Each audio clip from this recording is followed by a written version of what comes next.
Through me you enter into the city of woes. Through me you enter into eternal pain. Through me you enter the population of loss. Abandon all hope, you who enter here. It can always be worse.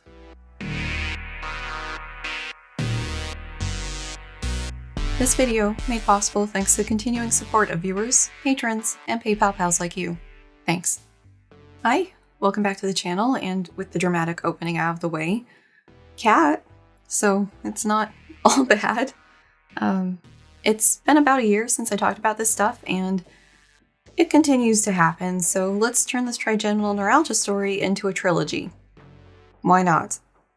An alternate title for this video could be, Where Have All of Cass's Emotional Spoons Gone? Because it's here. It is entirely here. Before we get into it, I'm not necessarily asking for help in making this video. I want to vent a little bit because this situation is completely ridiculous at this point, and also just want to sort of explain why some videos that I've been trying to get made for over a year now are still in the process and on the back burner. Unless you can suggest a good doctor in the Bay Area, I've probably tried what you might suggest. And I get wanting to help. This is an absolutely ridiculous situation, and wanting to try to help me make it better is basic human compassion. But the reality of my situation is there's probably just a handful of people who could actually help me, and they just need to. They need to understand what help for me likely looks like and be willing to take on that responsibility, and getting them to do so is an incredibly uphill battle. So to say what I'm trying to get at with that in a different way is I'm just trying to save you guys the effort and emotional work in suggesting things for me or Googling stuff or whatever. I've tried a whole laundry list of medications, treatments, alternate treatments. Like, I have been dealing with this since like 2005, so I've done a lot of things, and yeah. Because this is going to be such a frustrating video about negative medical stuff, if this kind of thing bothers you in any way, tap out now. We'll see you next time with the next Peterson video. It's fine, I totally get it. And so, potentially you could be wondering, if this is going to be such a negative, video, why make it? And two reasons. First, I am unhappy with myself at the rate I'm going through Beyond Order and Irreversible Damage, and having to backburner several side projects. And you guys have been completely supportive and understanding at every step of the way. So this is a me issue, not a you issue, but I just want to explain why this is happening the way it is. Second, on the off chance a medical professional or policymaker sees this video, here's about the lived experience of unintended consequences of the wasn't totally a mandate from the CDC, but has been treated as such by doctors and maybe reevaluates things. It may not benefit me, but maybe it'll help someone. Alrighty, to save you having to watch the previous two videos for context, recap. I have trigeminal neuralgia. It is known for its nerve pain along the trigeminal nerve and sucks on toast. Classical trigeminal neuralgia has flare-ups of intense lancinating pain. What that translates to is it feels like you're being stabbed with an ice pick or shocked or something. It just... Atypical trigeminal neuralgia has the flare-ups of intense pain plus the constant, less intense pain. So for me, this can feel just sort of like a pressure. It can feel like the little bend in the jaw is just going to break. It can feel dense. It can feel zappy. It can feel like it's burning, like when you put ice on your hand. You know, it shifts throughout the day, but it's just always in pain to some extent. So there's a constant pain, and then I get flare-ups of that really sharp, intense pain.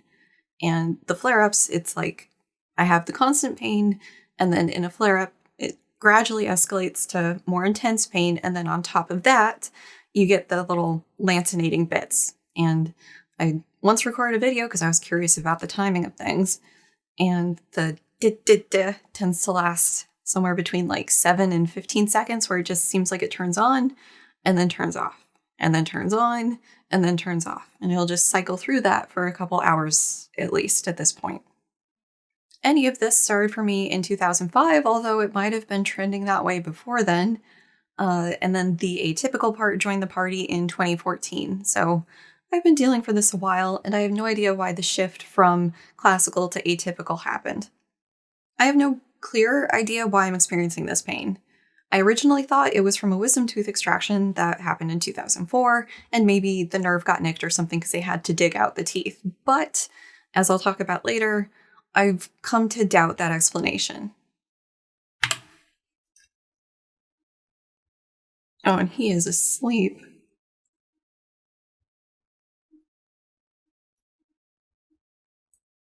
I swear he's not dead. Max? Hey, buddy. You should pick your head up. Yes. He is asleep.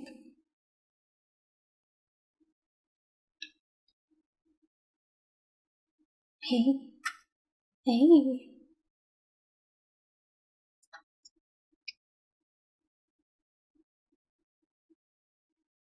Okay. Okay, so back to the fun stuff. I know at least some of the flare triggers, although I don't fully understand every time it happens. One of them is things being around this area, so face masks are bad news bears for me. Thankfully, it tends to be a cumulative probability of setting off a flare, so the longer I'm wearing it, the more likely it is to happen. So if I'm quick about it, like 15 minutes in and out, I'll probably be okay. Probably.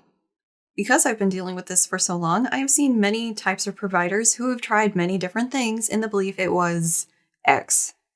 Excruciating, mind-numbing levels of pain has been blamed on a pimple or allergies in grad school. Great. TMJ during my husband's postdoc, and finally the trigeminal neuralgia diagnosis in 2015. Treatments that have been thrown at this, and I'm going to just use my list because it's a lot, and I'll let you know when we get to something that works with manageable side effects. So, antihistamines, over-the-counter pain medications, Tiger Balm, NSAID creams, group therapy, ultrasound, a lot of anti-epilepsy medications, other medications that get thrown at nerve conditions, antidepressants, and the one that works for this, opioids. And that's where the trouble comes in for all of this, but we'll get there. Some other treatments I'm annoyed at having tried and having to have paid for the distinct pleasure of having tried them, only for them to make things worse. But hey, I tried them. Can we check them off the list and move on, please? Acupuncture and chiropractic. Now, if these work for you, cool. Happy for you. Glad that something works for you. Skip to the time on screen because I'm about to say my piece. I'm not entirely sure how introducing a needle into a nerve that is already beyond pissed off is supposed to make things better. It certainly did not in my case. It made it worse. Chiropractic is, in my opinion, largely a sham. There are chiropractic people out there who are aware of the limitations of what an adjustment can and can't do, but that doesn't seem to be the majority of people doing chiropractic out there, and it certainly wasn't the guy who did me. Oh God, I'm shaking.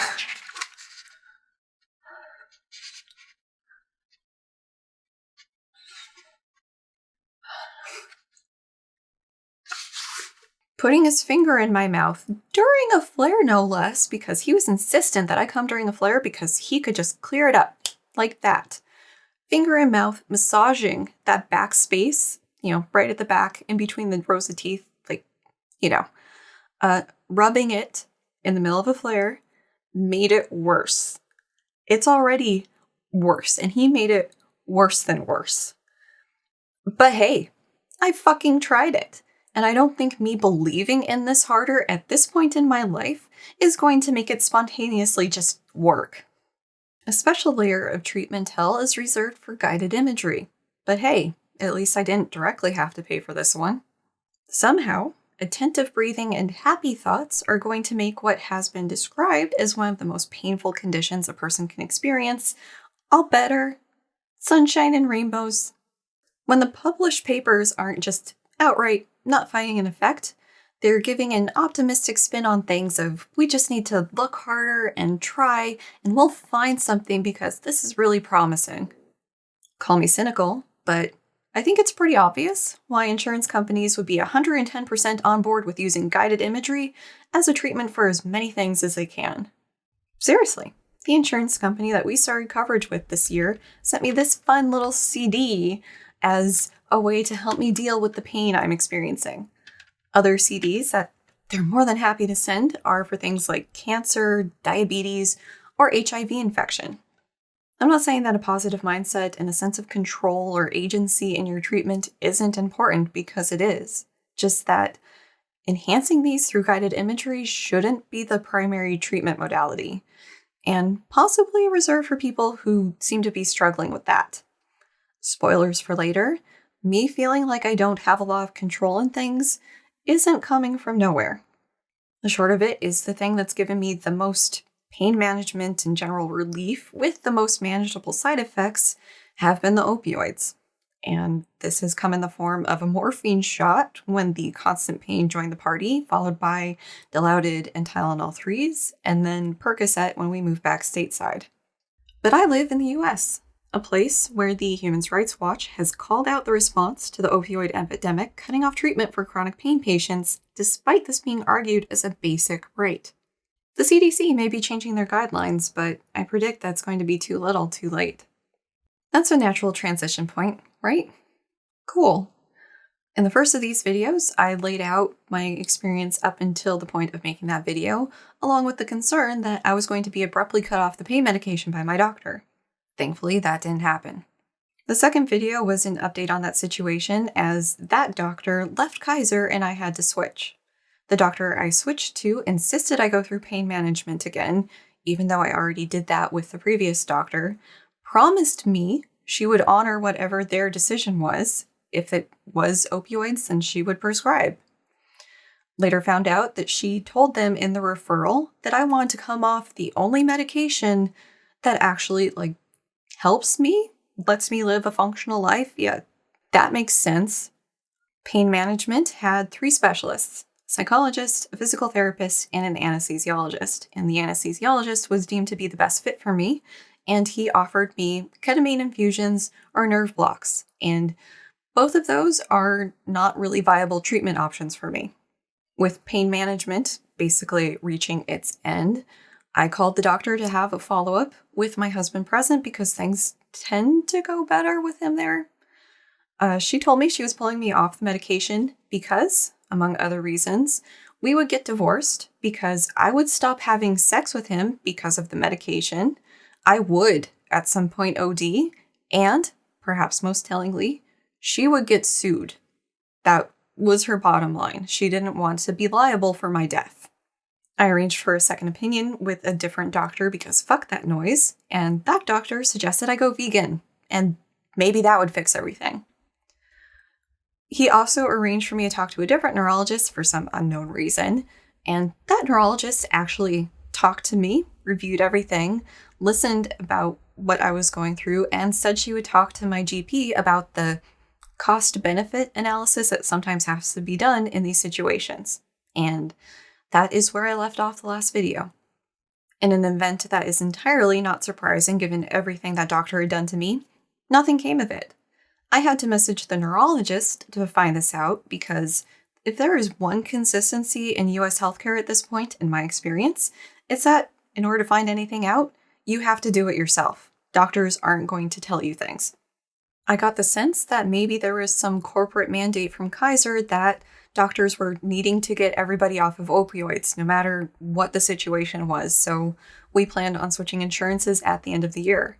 And by the end of the year, I was at half of the effective dose that was letting me live my life. The pain medication was refilling basically in the first week of the month, and we couldn't really set up a new doctor until we had the insurance card in hand to know who was in network, so that wasn't really leaving me the best time window to find a new doctor. I explained this to the lawsuit worried one, and the most she was willing to do for me was just tell me, yeah, sounds like you need to find a new doctor quick then. It can always be worse. Prior to setting up the insurance switch, I had found a clinic that looked promising. Their frequently asked questions page had a bullet point devoted to, like, what if I need pain medication? And it said that they would be willing to prescribe that by the general doctor if that was the appropriate treatment for the person. And they swore up and down that they would be in network. I was able to get an appointment with somebody at that clinic 5 days after my refill should have happened. And in that appointment, among other things, she told me that she doesn't do pain medications. They don't do any of that in-house. I would have to see a pain management guy for that. I had to twist her arm in order to get a bridge prescription to get me to the point where I could actually see that guy. And you might be wondering how I'm not more mad about that 5-day gap. The thing is, with these types of medications, even though you're not supposed to, it's generally smart to build up a little bit of a reserve because shit like this just happens constantly. You can't let the doctors know that because then that means that your dose is too high if you're able to reserve any. So in this first appointment with that doctor, I also brought up a concern I've had for a little bit now. What if this trigeminal neuralgia is actually part of something else, like multiple sclerosis? We'll get into this in more detail later, but I vaguely remember sometime in the past 15 years being asked if I'd ever been tested for MS, but I hadn't been, and I had a plausible explanation for it, so it wasn't probed further. She told me that we weren't going to look into it because, definitively, it's not MS. Mind you, we've just been sitting in 2 chairs talking at this point, like no examination has happened. But she knows that it's not MS because I'm not shitting myself and I don't have a family history of it. I tried to push her on this, and so I got her explanation. We weren't going to test me for MS because she'd been dealing with migraines for a while, and with the start of the pandemic, they got worse. And she couldn't leave well enough alone, and so she had MRIs done and a lumbar puncture. And the lumbar puncture didn't heal well, and it made her migraines worse. So because she went through that, we're not going to look into whether or not I have something like MS. It can always be worse. This, it can always be worse, is care of Walgreens not being able to fill the prescription for 3 days because they just didn't have enough on hand. And also, the clinic, despite swearing up and down that they were in network, isn't in network. And they gave a full procedure of how to talk to insurance to make them in network. The thing with doing that is it would basically permanently change the insurance, so we wouldn't be able to see anybody else in the network except them. And the person that my husband spoke to, because he did this for me as a favor, told him that he had had previous negative experiences with this clinic before and to run away as fast as we could. 2 weeks later, I finally get the pain management referral from that doctor, and it's to a guy who has a very flashy website, suspiciously high reviews that seem like they're written by the same author, swears up and down that they are in network despite not showing up on any searches from said network, and includes acupuncture in his toolbox of ways of treating people. So, nope. I don't know if it was visible on camera, but I couldn't stop shaking, so I'm in my husband's sweater now. Maybe that'll help. So I wrangle a case manager out of our insurance to help me find a doctor and through this process because I clearly cannot pick a doctor. So I say wrangle because there were many attempts pretty much at every step of the process to try to just redirect me to the people who could tell me what doctors were in network. The first available appointment the case manager is able to find me is the 28th of February, which was a Monday. That'll come up later. So that leaves me with about a month to sort out medication. I ask if there's anything she can do to help, and her suggestions are Teladoc or urgent care. Teladoc refuses to work with our insurance situation because of who my husband's employer is, and also moot point because they don't do this class of prescriptions over the phone. Urgent care, do I need to say why that isn't really a great option either? I haven't burned the bridge with the sketchy clinic yet, so message that doctor like, hey, I found a doctor in network, neglecting some of the details, and the first available they can squeeze me in is the end of February. Like, can I please have a refill?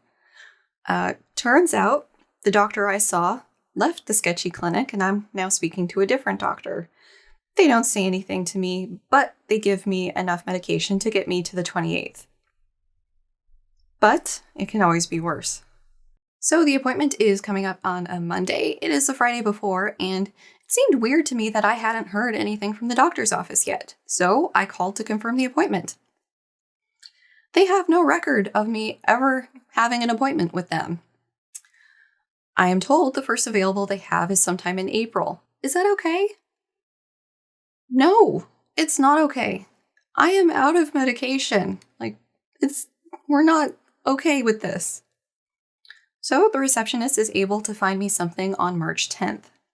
So after that, I leave a message with the case manager letting her know what happened. And I get a call back after she called them, and she says that they tried to tell her that an appointment was never made.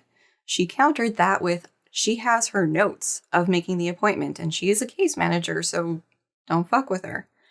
And, well, maybe a student made the appointment but didn't save it. Whoopsies. So she said that she tried to get them to find something sooner, but the appointment I found was the quickest they could do. Because the quickest available is not quite 2 weeks out, I ask her again what to do about medication. And part of why I keep asking her is in the hope that maybe she can do something that a previous case manager I had did. So I've sort of had to go through this process before, and the case manager I had at that point was able to apply pressure to doctors and nurses to get them to prescribe me the pain medication, even when they didn't want to. That sort of pressure is not in this current case manager's books, though. She just suggests the teledoc or urgent care again. Back to messaging the sketchy clinic. I explain the situation, scheduling mishap, 10 days. Just 10 days, please help. I get a message back from the doctor. He doesn't do those sorts of prescriptions. And also looking at the other medications I'm on, as I requested a lorazepam refill at the same time, which is a benzodiazepine. That's really, really super duper dangerous to be taking together. I could die, so he's going to pass. I message back. I've been working to get off of the anti-anxiety medication, which I have been. So if that's his concern, don't refill the anxiety medication. I need the pain medication to be functional, please. So, complete 180 from him. He messages back in pretty much the most saccharine, almost condescending tone that, oh yeah, here, no problem. Here's a 1 week supply. March 8th, 2 days before the doctor's appointment, I get a call from their office confirming the appointment. Yep, confirmed. Good. But the thing is, we need to rebook it. Is that okay? It is not okay. I need medication. Type. Oh, well, we can squeeze you in tomorrow. Is that okay? Sure. My flare-ups can be associated with stress. So, given everything that was going on, it's not surprising I had one happen. It started that night and continued on through the next night. So the doctor's appointment was smack dab in the middle of it. If I had been asked about the pain level, I might have been tempted to call it an 8, closer to a 9 than a 7 on the 10-point pain scale. They're bad. But I had heard at some point from various people that never say anything above a 6 when you're asked, because if you do, you're going to be branded a drug seeker because no one comes in experiencing that. The doctor's office requires face masks, as most health spaces do these days, which is totally fine, I understand. But in the middle of a flare, I am in absolute agony with that being on my face. So for most of my time there, if I wasn't actively talking to somebody, I'm sitting there with the loop around a finger and keeping it off my face as much as I can. When they take me back, I ask if my husband can come with. I'm asking because historically appointments go better with him there. He doesn't even have to say anything. Just him being there is enough for the doctors to take me more seriously. They tell me that, yeah, sure, we'll grab him as soon as the nurse's part is done, and yeah, we'll get him. That never happened. The nurse part was fine. I mean, it was a little awkward and a little more time consuming because the nurse was training another nurse how to use the system and everything. But that's fine. This happens. And then there's the doctor. Now, keep in mind, I've been apologizing to everybody that I'm not quite myself today because I'm just having a pain flare-up, and I'm terribly sorry, but I'm not sure how I would talk about this appointment to other medical professionals moving forward, but This is my channel, so I'm going to use the words that I feel best describe how things felt.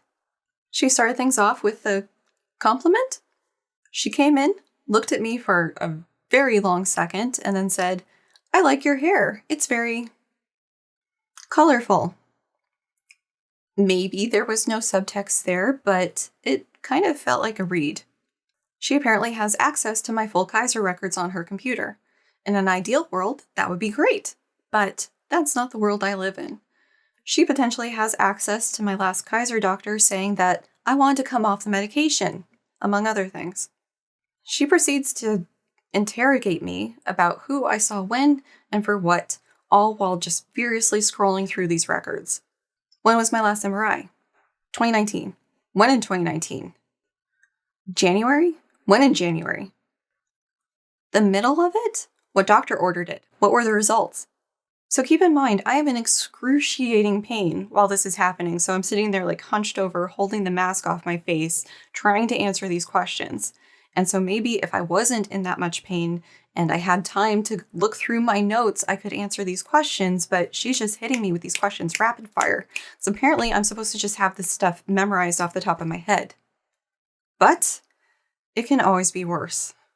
She finally gets down to the MRI results. And I don't know if she can see more than I can see, but in what I can see from Kaiser, which is like a 532-page PDF, the only real description of the results of the MRI is the surgeon I consulted with saying that I have unremarkable anatomy. She says I shouldn't be in pain because the MRI found no lesions. Cool. Tell that to my nerve, then. And also tell it to that surgeon I just mentioned, who diagnosed me again with atypical trigeminal neuralgia while looking at those MRI results. And it's been a bit since I talked about that surgeon, so that surgeon specializes in facial pain stuff, like he would know. So I'm saying they're trying not to cry, and I'm not entirely sure how successful I was, but not like she would have noticed with how furiously she was still scrolling through that file.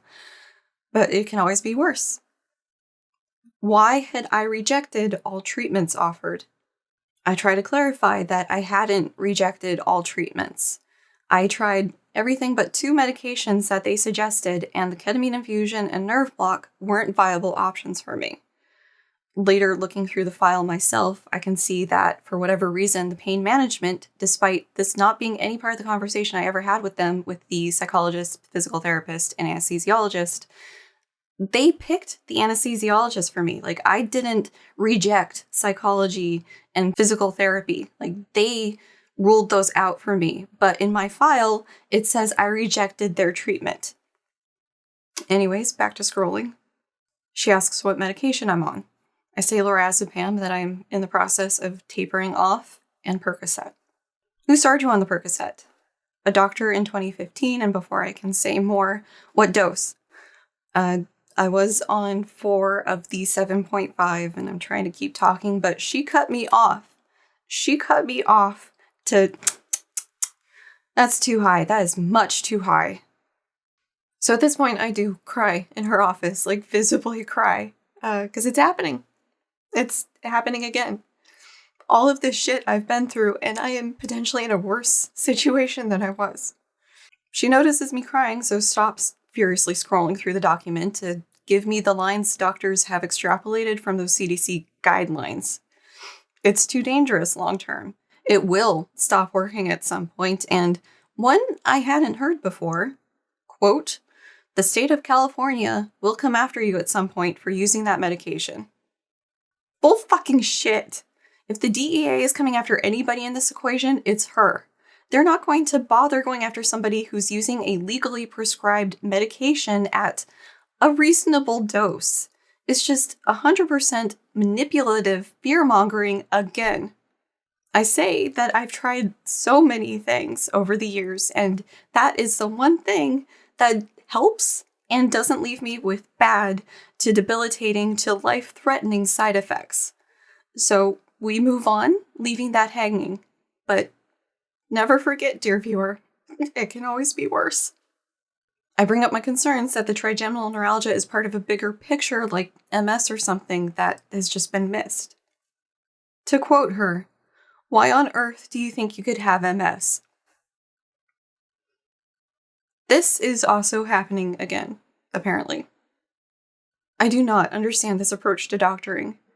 Like, I get that people going to Dr. Google for things can lead to some incorrect self-diagnosis, but the response to that shouldn't be to demean the person who's coming to you with this problem. I would think you would want to look into the symptoms that led the person to Dr. Google in the first place, rather than just try to dismiss them outright. Right? So we're going to leave that doctor's appointment for a second to talk about the systems I've run up against that may have enabled me to potentially miss a bigger picture here. I remember it being brought up a couple times that it was so weird I was experiencing it at the age I was/am. This is an old person condition, but I had a plausible explanation of the wisdom tooth extraction causing it, so it wasn't probed further. On top of that, as I sort of mentioned earlier, part of why I try to bring Dr. Mr. Husband to these things is I experience less doubt by the healthcare practitioners while he's there. One of the recurring things is dizziness.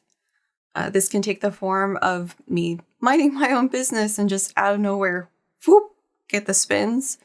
Or it can last for a couple days to a week where I'm just incredibly dizzy. Getting out of bed is hard. Sitting up and walking around make me want to puke. And this started in 2013, although it might have been happening earlier and I just don't have a solid memory of it until then. The 2013 one happened while we were in a place with socialized medicine, but a doctor shortage. So I went to urgent care, they checked things out, and everything was fine. Bye! The first time it really lasted a concerning stretch of time, I brought it up with the first doctor here in California, and he looked in my ears, looked down my throat, up my nose, and nothing seems amiss. That's weird. Here's some head motion things you can do and motion sickness stuff. Bye! Honestly, I think the reason I was given anything for this is because my husband was there. And even then, the motion sickness stuff is a really sad response to something that happens to me on a pretty regular basis and makes life really difficult for me. Like, come on, this is a serious concern for me, but it's fine. Just live with it. The trigeminal neuralgia stuff absolutely benefits from him being there. Way back in grad school, with the nurse rooting around in my ear while I'm having a flare. Thanks for that. She's trying to suggest it's just allergies or maybe there's like a pimple in there or whatever. My husband puts his foot down and no, look at her. She is in extreme amounts of pain. Do something. Boom, referral. The first doctor in California would question me thoroughly about things. If I was really being benefited by the Percocet, am I really in that much pain? If I was alone. If my husband was with me, yep, here's your refill, no questions. Another symptom is rib pain. It hurts in what seems like inside my ribs, not in my lungs, not on the skin, but somewhere in between there. And it kind of feels like a tension and pain. I don't really know how to properly describe it, and doctors fucking love when you can't. I can tell you that it's not sharp, it's not stabbing, it feels like it should impact my ability to breathe, but it doesn't. It gets more intense when I'm talking for periods of time, like I am when I'm filming these. I remember it starting in grad school for sure, when I was teaching the labs. It just... And I don't know why, but I assumed it was something to do with zinc or magnesium maybe, so I just took supplements and hoped for the best. Early in my husband's postdoc, it escalated to a point where there was super intense pain in my sleep. It woke me up. It hurt so bad. So, socialized medicine, trip to the ER. They do an x-ray and I'm told it's a sprained lung. What's a sprained lung, you may ask? No clue. Google certainly is no help. All I can tell you is that I actually had a student have to make up a test at one point because she had something similar. Weird pain, went to the ER and was told it was a sprained lung. The lack of ability to find anything about this on Google either means I'm just missing something or searching the wrong term, or this is something that the staff would tell people when it was nothing really serious that they were seeing, but wanted them to leave. So it's a sprain. Sprains, they just go away on their own with a little rest. And to potentially head off some questions you may have, it doesn't seem to be associated with activity level. So being quarantined versus exercising several times a week, diet, clothing, like there isn't really any consistent thing here. It's just been going on for over a decade. And my lungs have been listened to by many healthcare practitioners. There was the x-ray, like it always comes back that everything's fine. So just live with it. I've experienced other weird pains and just other things that are kind of MS-y that are beyond my comfort level talking about, but they are recurring, and if I think about it, they've been going on for some time. Doctor nurse, meaning the nurse practitioner I had before moving to California in a region where we had a doctor shortage, so he was my doctor, did send me out for tests on those things, although they were very specific tests for very specific ideas for what was going on, and they always came back inconclusive, so that happens enough times, and you just start to dismiss things by yourself and not pay the copay to be told it's nothing. Plus, there's all the little oddities that don't quite fit trigeminal neuralgia. Like sometimes I'll experience like a baby flare or numbness on the left side, and I brought it up with the doctor who diagnosed with trigeminal neuralgia, and he said, "Oh, no, it's typically just on one side." So I shut my damn mouth because I wanted to get treated at all.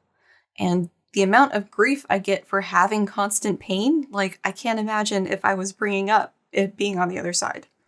So I've minimized and lived with the rib pain, the weird muscle tremor and shakiness I've had that I assumed was maybe a side effect of some of the medications we tried, or maybe a partial expression of Tourette's that's for some reason only starting in adulthood. Weird perceptual things that can happen. It seems like an unreasonable amount of fatigue if I get too hot. Losing dexterity with my tongue if I talk too long, and if you're curious, we are at that point and it is more difficult for me to talk, and so on. One thing I didn't totally discount was trouble swallowing. As an adult, I've been special when it comes to swallowing liquid.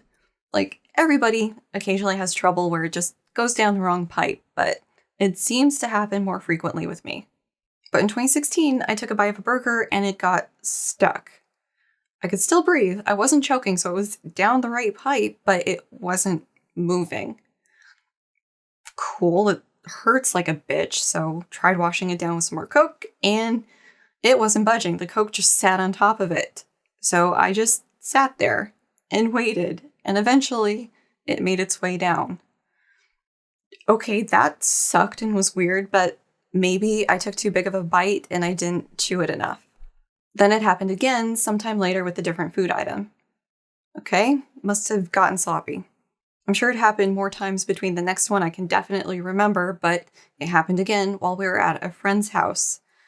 Maybe it was a style of cooking I wasn't familiar with, and that threw things off.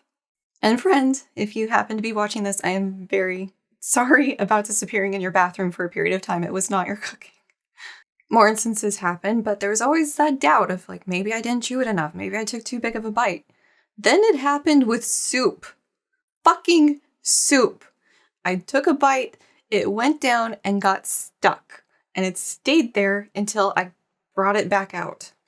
First California doctor, husband in tow. He looks at my throat and looks around, doesn't see anything weird, but, here's a referral to an ear, nose, and throat doctor. ENT looks a bit harder, but again, doesn't see anything. So we set up an appointment for me to get scoped and whatever else they need to do. And then the quarantine happened.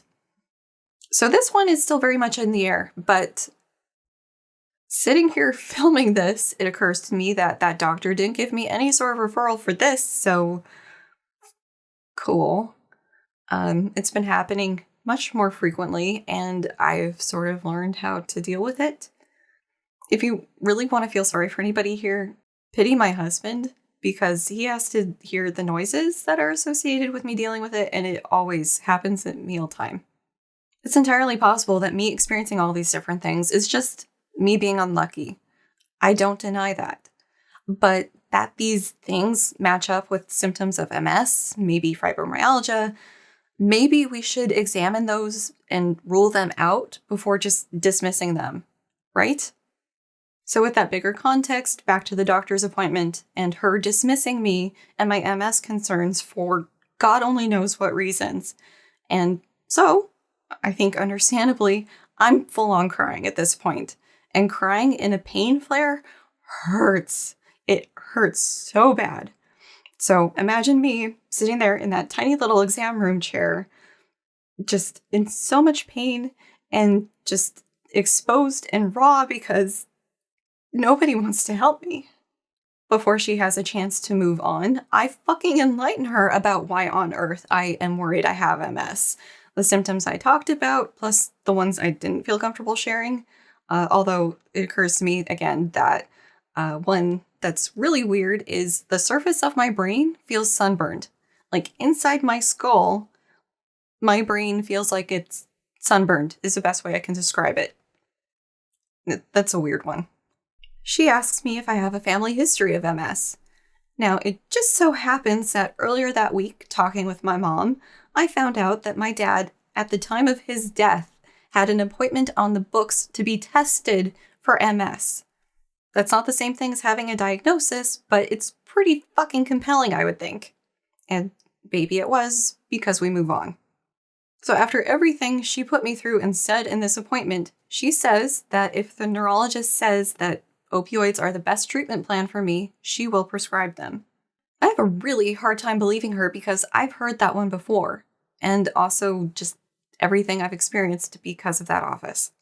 She sends me off with referrals for a neurologist, psychiatrist, kinda, an order for blood work, and the pain medication refilled.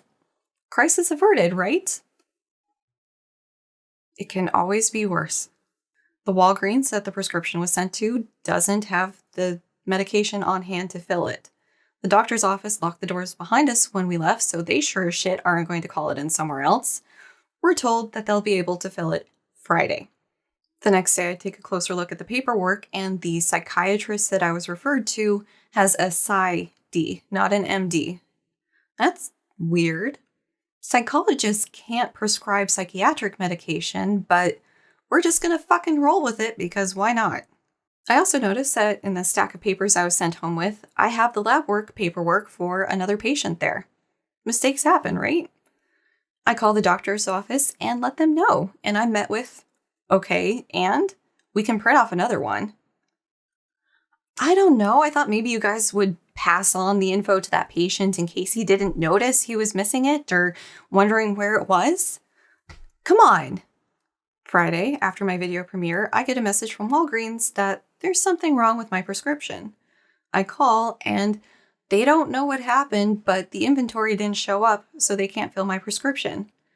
I call around to different Walgreens and no dice, nobody's able to fill it.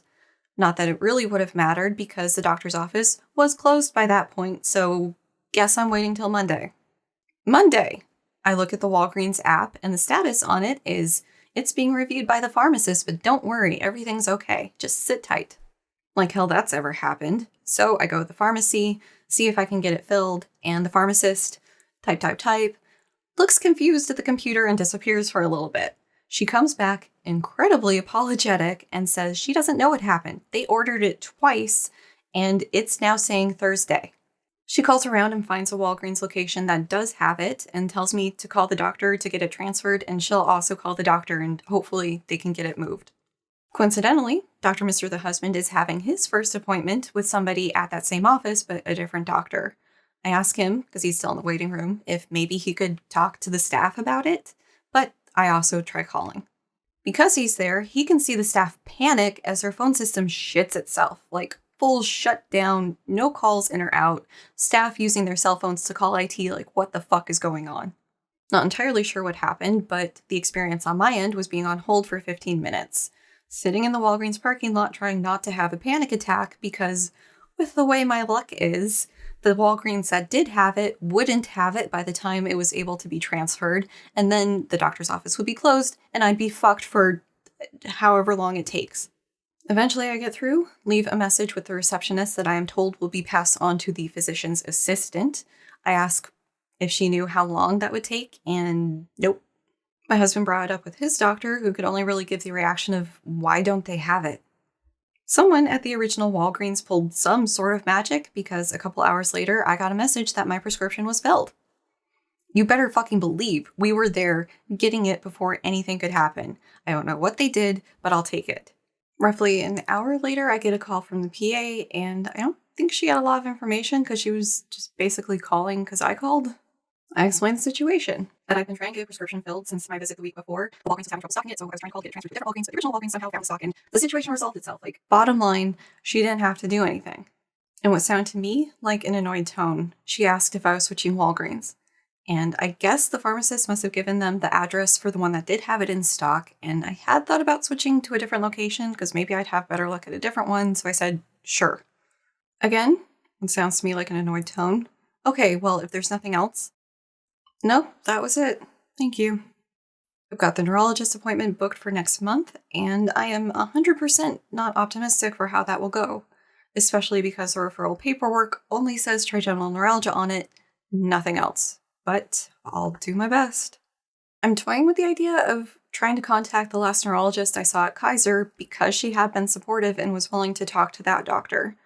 Although, assuming I can even get through to her, because that is going to be an absolute uphill process at this point since I'm not with Kaiser anymore, I'm not entirely sure the current doctor would honor it because our visit wasn't in person.